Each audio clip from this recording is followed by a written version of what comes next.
Olá, canal Jaqueline Roberta. Primeiramente, eu queria agradecer muito os garotos lá do canal da Asofis TV, tá? Se inscrevam lá no canal da Asofis TV. Sexta-feira eu participei de uma live incrível, tá? Beijo, Evaldo, Frade, Kim, todo mundo que tá por trás da Asofis. É um projeto muito legal, tá bom? E hoje, 5h30 da tarde, segunda-feira, estarei no De Olho no Peixe, tá bom? Então vocês vão lá assistir o De Olho no Peixe das 5h30 da tarde, ou melhor, todos os dias, e hoje vai ter uma edição extra, 9 da noite, porque tem aí o sorteio da Sul-Americana, o Santos descobrir quem será o seu grupo, quarta-feira tem o da Copa do Brasil, o Santos vai saber o seu adversário, então fiquem ligadinhos no De Olho no Peixe em todas as redes sociais, 5h30 estarei lá. As sereias jogam hoje e estamos em nono lugar com 7 pontos. E hoje o jogo é contra o Palmeiras, tá bom? Então as sereias têm 7 pontos, o Palmeiras tem 10 pontos. Precisamos dessa vitória. Um jogo na Vila Belmiro, 8 da noite, transmissão Sport TV. Então assistam, entrada gratuita para quem for de lá, tá? Sobre as sereias é isso. Vou acompanhar, vou assistir para amanhã a gente vir falar um pouquinho sobre o jogo das sereias e depois também vou postar um trechinho da entrevista que nós fizemos com a Camila, goleira do Santos, que foi convocada para a seleção brasileira. No De Olho no Peixe da quinta passada nós entrevistamos ela, eu fiz ali uma pergunta, tirei algumas informações sobre como ela vê esse entorno. Ela é muito jovem, ela tem 22 anos, ela conseguiu ir a titularidade no Santos e já foi convocada para a seleção brasileira nesses jogos Copa do Mundo Feminina de futebol, então muito importante. Depois eu vou deixar o trecho aqui para vocês assistirem. E foi assim, um final de semana recheado, né? O Santos venceu o jogo treino 2-0 contra o Primavera. O André Sueda deu entrevista, o Odair Hellmann deu entrevista ao Domingo Esportivo, tem completo aqui no YouTube, é só você digitar Domingo Esportivo. Ele participou do programa todo. Muita gente criticou que o Ricardinho, o Ademir e o Murilo não foram mais assíduos ali nas perguntas. Só que, gente, quando você vai entrevistar uma pessoa assim, existe uma questão ética da profissão. Você não pode levantar sua voz, você não pode xingar, você não pode fazer nada disso. Isso é coisa do torcedor. No papel de jornalista, você tem que ter ética. Jornalistas que não têm ética e que ultrapassam esse limite, aí é uma questão pessoal da pessoa. O ensinado é você perguntar, tentar levar da melhor forma possível.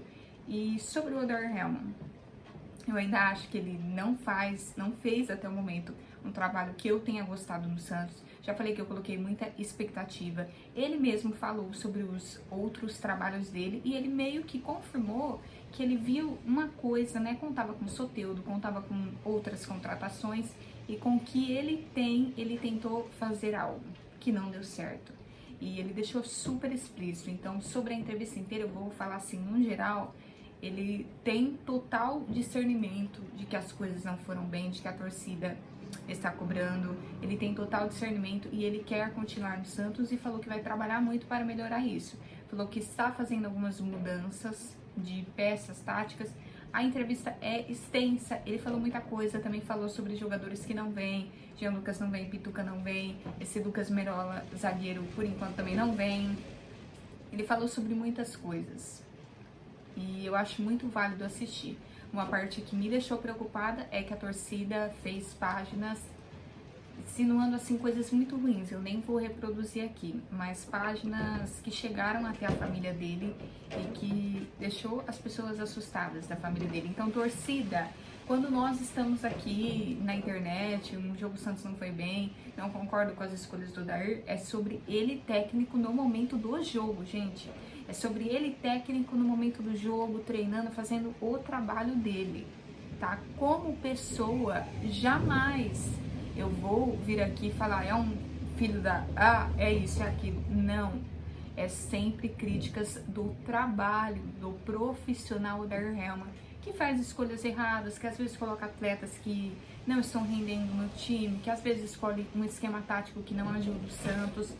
Não ultrapassem um limite profissional para pessoal, tá? Isso é muito errado.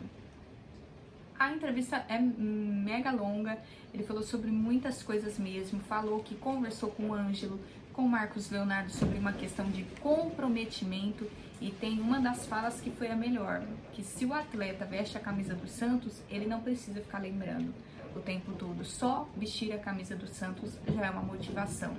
E também comentou sobre vários trabalhos na base que ele teve, muitas coisas mesmo, gente. Eu acabei não pontuando porque eu assisti hoje cedo no fone de ouvido, enquanto eu fui na farmácia, enquanto eu fui fazer uma coisa, enquanto eu fui fazer outra.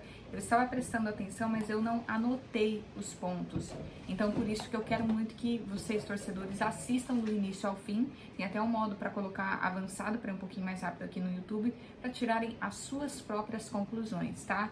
Sempre tirem as suas próprias conclusões. Vocês assistem a Jaqueline Roberto, De Olho no Peixe, Diário do Peixe, o Ademir Quintino, o Alex Frutuoso, estou falando aqui os que eu mais assisto, os que eu mais gosto. Assistam tudo isso, mas tenham a sua opinião, a sua conclusão. Se bate com a minha, que legal. Se eu falei um ponto que às vezes você não enxergava e passou a enxergar depois de uma fala minha, que legal. Mas nunca compre uma ideia de que não é sua. Tem muita gente que defende o Odair. Eu acho o trabalho dele ruim. Eu acho que esse jogo da Sul-Americana e os 2 primeiros jogos do Campeonato Brasileiro vão ser muito importantes para definir o futuro mesmo do Santos. E ele tem isso em mente também, que deixou bem claro. Ele tá no Santos, ele quer fazer o trabalho dele, mas a gente sabe que o futebol, ele falou, qualquer momento eu peço um menino tal, eu faço coisa tal, e se eu não for o técnico daqui a um tempo? Então ele mesmo também já tem essa consciência. Então assistam. E agora eu vou falar sobre a fala do presidente Andrés Rueda, polêmica. Mais uma vez o Rueda demonstrando que não sabe mesmo sobre o futebol. Vou até pegar aqui o lugar bonitinho, gente, para não cometer um erro. O Rueda deu uma entrevista para a Folha de São Paulo, tá? Ao jornalista Alex Sabino. E ele disse: nós temos 900 mil reais em caixa. Indica jogador de qualidade para a gente contratar por esse valor. Exatamente isso que o Rueda falou. Claro que ele falou de outras coisas também, sobre o perigo de rebaixamento que ele acredita que não vai existir, muitas outras coisas também, recomendo vocês lerem bonitinho. Mas essa fala é infeliz, Rueda. É infeliz porque a sua fala demonstra que você não entende de futebol. A sua fala, como falas do Falcão, como outras falas que aconteceram ao longo desses anos, descredibilizam o Santos no mercado, né? Eu posso ter R$2 na minha carteira, mas eu, como presidente do Santos, à frente de um nome tão grande, eu vou falar isso para todo mundo saber que meu time está pobre e cada vez querer me cobrar mais caros atletas. Aí o Rueda vai sair para contratar, vão colocar um preço alto. O Santos não tem dinheiro, o Santos está pobre. Vamos deixar as coisas difíceis para o lado deles.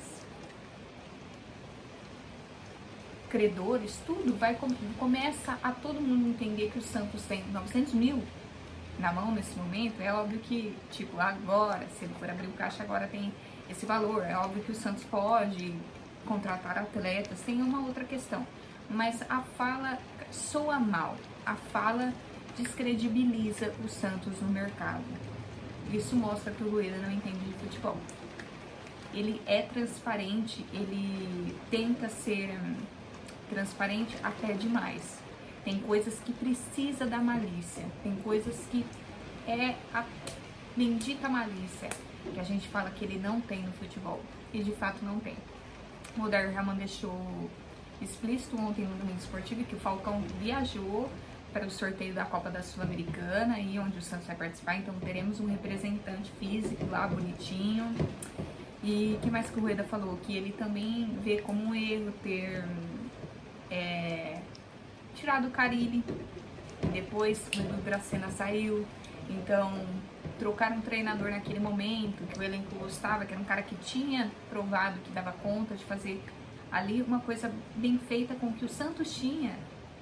E por mais, é o que eu sempre falo, eu assisti o jogo aqui contra o Mirassol, onde aconteceu a queda dele, o Santos mostrou poder de reação, sabe? Se ele tivesse os reforços que ele pediu, ele poderia ter feito um trabalho melhor. Então, houve erros de percurso, o Rueda também admitiu isso, por isso que ele fala tanto que quer ficar com o Odair Hellmann até o fim. A gente sabe que se o time não evolui, isso começa várias coisas acontecerem ali, fica insustentável. Resumidamente, foi isso. Não vou tomar parte muito porque é um ano político, eu já falei pra vocês, é um ano político, qualquer coisa que eu falar, qualquer coisa que vocês lerem, vão colocar tudo em esferas diferentes, então eu tô tentando falar o mais reto possível, o que eu assisti, o que eu li. Tá bom, torcedor santista? Um beijo pra vocês, a gente volta falando sobre alguma coisa que vai acontecer nesse futebol, contratações. Estou sem esperança. O Santos conta realmente com os jogadores que estão no DN para reforçar. O Soteldo só volta em maio, os outros atletas voltam antes. Mas o Soteldo só em maio. E o Zabala, que agora também vai precisar fazer a cirurgia do ligamento do joelho. E é isso. Vamos começar esse brasileiro, essa sul-americana. Mas o próprio Odair falou que até o último dia, se vier um atleta, vai agregar. E ele falou muito sobre números também. A questão da qualidade é importante, mas números. Quantidade de atletas. Porque são 3 competições onde o Santos está. E ele deixou bem claro que o Campeonato Brasileiro tem um perigo do rebaixamento, só que o Santos vai com o time titular no jogo da Sul-Americana. Né? O time titular ideal do momento. É isso. Então, vamos precisar de contratações, mesmo se não for aquela Brastemp de jogadores para certas posições ali, porque ao longo aí vai ser necessário. E tudo indica muito, gente, que na janela do meio do ano, Marcos Leonardo ou Ângelo, ou até mesmo os dois, podem ser negociados. E aí o Odair deixou bem claro, pode acontecer. Assim como o Vasco, que é o Lucas Braga, pode acontecer. Desde que pague e o Santos consiga recolocar essa peça. De que seja uma coisa pensada, que seja muito minuciosa essas negociações, que de fato tenha certeza que vai conseguir repor a peça. Foi isso, galerinha. Beijo pra vocês, de olho no peixe, 5h30 da tarde hoje.